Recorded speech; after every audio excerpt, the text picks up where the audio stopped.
राधे राधे। कैसे हैं आप सब? आशा करती हूँ कि आप सब कुशल मंगल से होंगे। आज है 19 अप्रैल, दिन शनिवार, और ब्लॉग की शुरुआत हो रही है सुबह 10 बजे से। और आज ना मेरे यहाँ पे सभी की छुट्टी थी, मतलब पतिदेव की तो छुट्टी रहती ही है, बच्चों की भी छुट्टी थी। तो ये जो छुट्टी वाला दिन है ना, जल्दी मुझे नहीं मिलता है। मतलब ऐसी छुट्टी वाला दिन जिस दिन सभी घर पे हो, किसी को कहीं ना जाना हो। तो जब कभी ऐसा दिन होता है ना, तो उस दिन मेरा पहला ये काम होता है कि सुबह उठ करके अपनी जो डेली वाली पूजा पाठ का काम है ना, ये समाप्त कर लिया जाए। क्योंकि पूजा पाठ हुआ रहता है ना, तो एक निश्चिंतता रहती है। और फिर छुट्टी वाले दिन ना सारा टाइम जो है ना किचन में ही जाना होता है। तो इसीलिए ना आज जो है मैंने पहले पूजा कर ली, और पूजा करने के बाद मतलब शावर वगैरह लेकर के पूजा की। इसके बाद फिर अब जो है शुरू किया है ब्रेकफास्ट बनाने का काम। और आज के ब्रेकफास्ट में बन रहा है इजी, डिलीशियस एंड हेल्दी चने की चाट। तो इसके लिए ना हमें आवश्यकता है उबले काले चने, आलूओं की। तो चने ना मैंने रात में भिगो करके रख दिए थे, और सुबह जब सबके लिए चाय बना रही थी तो उसी समय ना मैंने चने और आलूओं को दोनों को ही उबाल लिया था, दोनों को अलग अलग उबाला था। अब इस समय बस ना बाकी की जो तैयारियां हैं वो करनी है। तो पहले चटनी बना ली पुदीने और आम की। इसके बाद आलूओं को छील करके काट लिया है, और बस अब इसके बाद और बेसिक से जो चीज़ों की आवश्यकता है, जैसे धनिया, मिर्च, प्याज, इन सबको काट लेना है।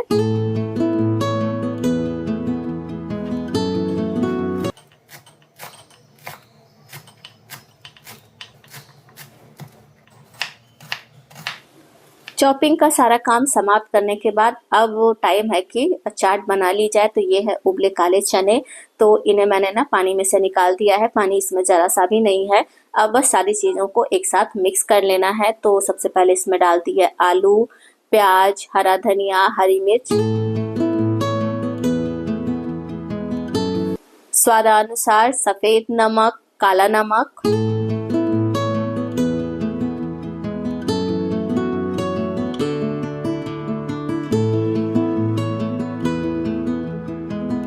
भुना जीरा पाउडर, लाल मिर्च पाउडर, थोड़ा सा चाट मसाला। और अगर धनिया की चटनी बनाई हो ना, तब इसमें आप नींबू डालें, लेकिन अगर आम और पुदीने की चटनी बनाई है तब नींबू की आवश्यकता नहीं है। इसके बाद इसमें हरी चटनी, और लास्ट में मीठी इमली की चटनी इसमें डाल करके ना सारी चीज़ों को अच्छे से मिक्स कर देंगे। और आप चाहें तो टोमेटो केचप भी यूज़ कर सकते हैं, लेकिन जो इमली की चटनी से स्वाद आएगा इसमें ना, वो उससे नहीं आएगा। और इमली की जो चटनी है ना, ये अक्सर मैं स्टोर करके रखती हूँ। मतलब एक बार बना दिया तो कम से कम 1 डेढ़ महीना जो है आराम से ये चल जाती है। और अभी जो ये चटनी मैं यूज़ कर रही हूँ ना, तो ये मैंने होली के आसपास बनाया था, क्योंकि होली में दही बड़े वगैरह बनाते हैं ना, तो उसमें इसकी आवश्यकता होती है। और अभी तक ना ये चटनी खराब नहीं हुई है, बिल्कुल एकदम वैसी ही लग रही है खाने में। हालांकि अब खत्म हो गई है, थोड़ी सी बची है। तो बस 2-4 दिन में फिर से बना करके इसे फ्रिज में स्टोर करके रख दूंगी। तो अभी सारी चीज़ें मिक्स कर दी थी, तो बोल दिया सभी से कि जिसको भी ब्रेकफास्ट करना है आकर के कर सकता है। अभी जो है मुझे बनाना है मैंगो शेक, लेकिन उससे पहले ना थोड़ा सा किचन को व्यवस्थित कर दिया। मतलब यहाँ पे जितनी भी चीज़ें फैली थी ना, स्पेशली कंटेनर्स जहाँ से उठाया था ना, उनको वहीं पे वापस रख दिया। जो छिलका वगैरह सब इकट्ठा हुआ था उसे डस्टबिन में डाला। तो मेरा कहने का मतलब ये था कि साथ के साथ ना किचन को व्यवस्थित भी करती चल रही हूँ। और मैं हमेशा ही ना कुकिंग करते समय किचन को फैलाती कम हूँ, क्योंकि जब कुकिंग करते समय किचन ज़्यादा फैला दो ना, तो उसे समेटने में उतना ही ज़्यादा समय लगता है। और उसको देख करके ना थोड़ी सी परेशानी भी होने लगती है कि अरे इतना फैल गया है, इसको समेटा कैसे जाएगा। तो इसीलिए ना साथ के साथ मैं समेटने का भी काम करती रहती हूँ, ताकि बहुत ज़्यादा काम ना बढ़े। और काउंटर टॉप पे अगर बहुत ज़्यादा सामान रख दिया जाए ना, सब कुछ ऐसे हम छोड़ते जाएंगे, तो बिल्कुल ना काउंटर टॉप पे जगह ही नहीं बचेगी कुकिंग करने के लिए। और जब जगह नहीं बचेगी ना, तो वैसे ही मूड ऑफ होगा, फिर ये होगा कि अब खाना बनाना ही नहीं है। खैर अभी जो है मैंगो शेक बना दिया, और सभी को दे दिया मैंने मैंगो शेक भी। और एक ही बस नाश्ते की प्लेट मैं आप सबके लिए लगा रही हूँ।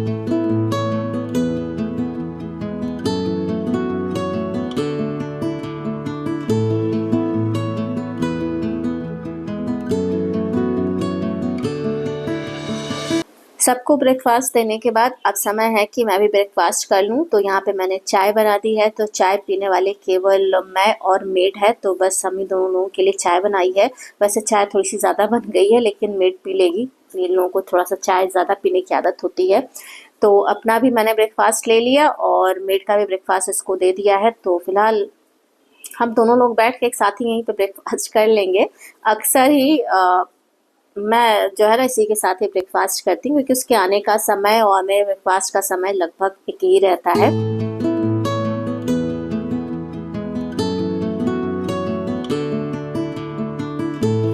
ब्रेकफास्ट का सारा काम समाप्त करने के बाद अभी ना इस समय बज गए हैं 11:30 और किचन में सिंक का हाल देखिए, बिल्कुल जो है सिंक भरा हुआ है बर्तनों से। तो अब जो है ना बर्तनों को डिश वॉशर में लगाना है, लेकिन उससे पहले जो रात के धुले हुए बर्तन है ना उन्हें कैबिनेट्स में लगाना है। तो आज जो है ये सब काम मैंने नहीं किया था। एक्चुअली में छुट्टी नाम सुनते ही ना मन एकदम आलस से भर जाता है। हालांकि छुट्टी मेरी नहीं है, छुट्टी बाकी के सदस्यों की है, लेकिन बाकी के सदस्यों की छुट्टी से हमारे लिए आराम की बात एक ये रहती है कि सुबह बिल्कुल हड़बड़ी में उठ करके आंख मीचते हुए ना किचन के काम नहीं शुरू करने रहते हैं। तो एक यही आराम रहता है, मतलब कि आज दिन भर जो समय है वो मेरे हिसाब से चल रहा है, मुझे उसके हिसाब से नहीं चलना है। तो बस छुट्टी वाले दिन ना यही आराम रहता है और इसीलिए छुट्टी के नाम से ना आलस लग जाती है। तो जिसकी वजह से आज मैंने ना सारे काम छोड़ रखे थे, बस जरूरी किए। सबसे पहला काम तो था पूजा पाठ वाला, तो वो सब काम किया और बस अब जो सुबह वाले काम छोड़ रखे हैं उनको तो फिलहाल निपटाना ही है ना। तो मशीन जो है पहले खाली कर दी, इसके बाद फिर जितने भी जूठे बर्तन थे ना उन्हें मैंने मशीन में लगाया। थोड़ा सा काउंटर टॉप वगैरह सब साइड वाला वो साफ किया और मेड का भी काम लगभग उस बीच में समाप्ति होने वाला था। बस ये थोड़ा सा बचा था किचन वाला एरिया।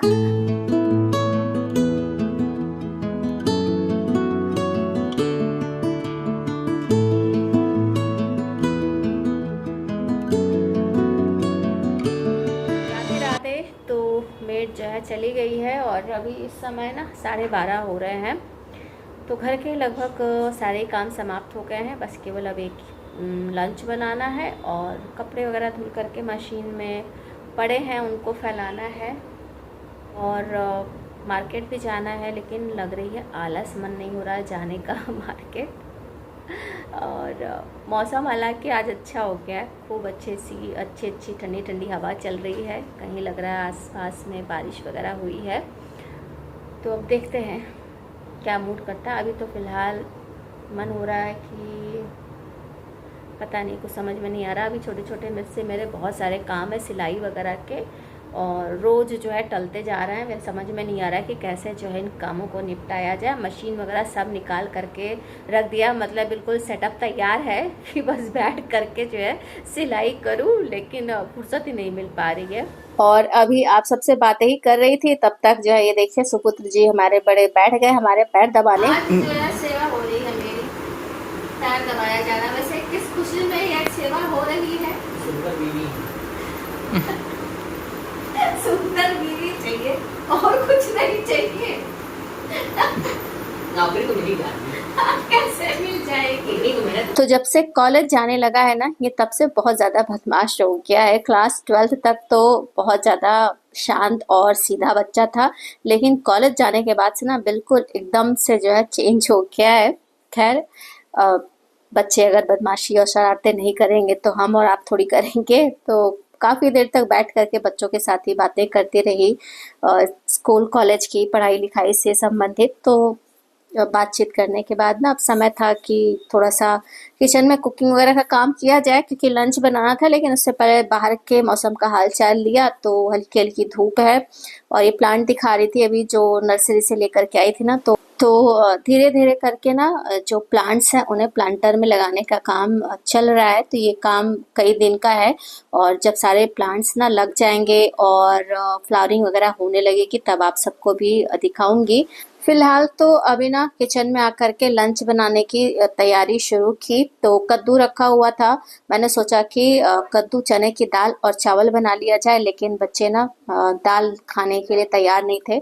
उन्हें खाना था कद्दू की सब्जी और कचौड़ी। तो बस उन्हीं की डिमांड पे उन्हीं के हिसाब से जो है मैंने आज का लंच बनाया।